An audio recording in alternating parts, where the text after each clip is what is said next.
Olá, tudo bem? Aqui é o professor Alexandre Nojosa, do Instituto Federal do Maranhão, Campus Timon. Estou vinculado ao curso de licenciatura em Ciências Biológicas desde 2013. Sou formado em licenciatura em Ciências Biológicas pela Universidade Federal do Piauí e tenho mestrado e doutorado na área de desenvolvimento e meio ambiente, também pela Universidade Federal do Piauí. Nesta ocasião, estaremos com a disciplina Zoologia dos Craniados e vamos então entender um pouco do que do que são o grupo dos craniados, né?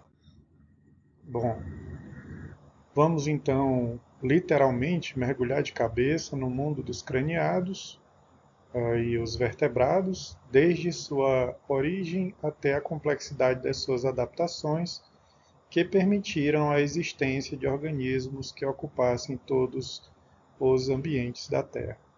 Bem, ali tem craniados e vertebrados, porque pela classificação filogenética, os craniados são um grupo que melhor representa, então, os vertebrados como nós os conhecemos. E essa discussão nós vamos trabalhar durante a disciplina, né? Bom, craniados, por que que então o crânio representa melhor do que as vértebras? Qual é a diferença? Bem, historicamente, pela classificação tradicional, se colocavam todos os vertebrados no mesmo grupo, né? Mas a partir do avanço das pesquisas, principalmente nos grupos mais basais dos vertebrados, identificaram que existem peixes, né, que não possuem vértebras, então não são vertebrados. Assim, o grupo foi rebatizado de craniados, pois o crânio é uma estrutura que surgiu anteriormente às vértebras. Então, incluiriam aí o grupo dos peixes que não têm vértebras, mas apresentam crânio. Então, o crânio surgiu primeiro e vai acompanhar, então, todos os demais vertebrados. Bom, então, a primeira característica aí que os craniados vão apresentar é, naturalmente, o crânio na região anterior do corpo, né? Segunda característica principal e muito importante para o grupo, inclusive para a diversificação desse grupo, né, que é formado pelos peixes, anfíbios, répteis, aves e mamíferos, é o surgimento da mandíbula. A mandíbula permitiu uma alteração na dieta e permitiu, então, que os organismos se colocassem de uma forma diferente na cadeia alimentar e nas teias alimentares. E permitiu também uma obtenção de energia numa intensidade maior. Bom, órgãos sensoriais também estão localizados na cabeça. A presença de notocorda, que é substituída na maioria dos grupos, né? Também a presença de vértebras ali na maioria dos grupos, dos craniados. Fendas faringianas, são as fendas branquiais, estão presentes desde o desenvolvimento embrionário até em algumas formas adultas aquáticas. O sistema circulatório fechado, que é uma característica de todos os organismos do grupo, e presença de apêndices pares, que foi importante no momento em que os craniados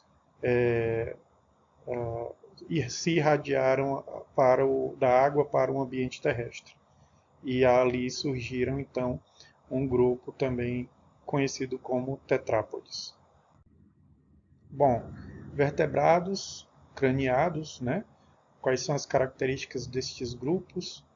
Aí vocês incluem aí peixes invertebrados com crânio, né? Os Myxine, que são os peixes mais primitivos, ali numa zona de transição evolutiva dos invertebrados para os vertebrados, o surgimento da mandíbula, como a gente já tinha colocado no slide anterior, A calcificação do esqueleto que vai aparecer a partir dos peixes ósseos, né, os osteites, o surgimento dos tetrápodes, que vai acontecer a partir dos anfíbios, surgimento do ovo amniótico, que aí é a independência da água, principalmente para o processo reprodutivo, que vai aparecer a partir dos répteis, a independência da água, né, no processo reprodutivo, no processo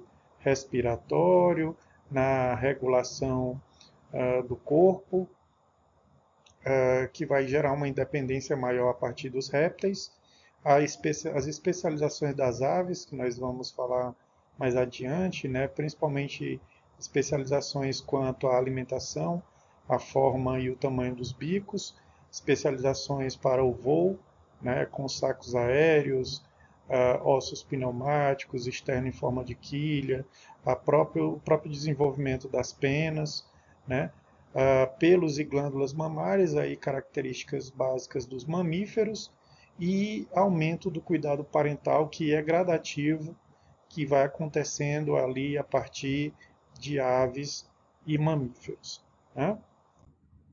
Bom, o nosso plano de ensino, ele apresenta como ementa a discussão, né, dos principais grupos de vertebrados craniados, sua filogenia, estudo morfo-anatomo-fisiológico, né, estrutura morfo-anatomo-fisiológica, a importância ecológica, a origem e evolução dos cordados, os vertebrados craniados, e aí os 5 grupos que compõem os craniados ou os vertebrados, né?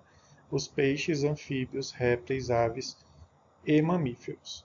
Como objetivo geral, você tem que reconhecer e identificar as características diagnósticas dos principais grupos de vertebrados, bem como aspectos referentes à sistemática, filogenia, biologia geral e diversidade.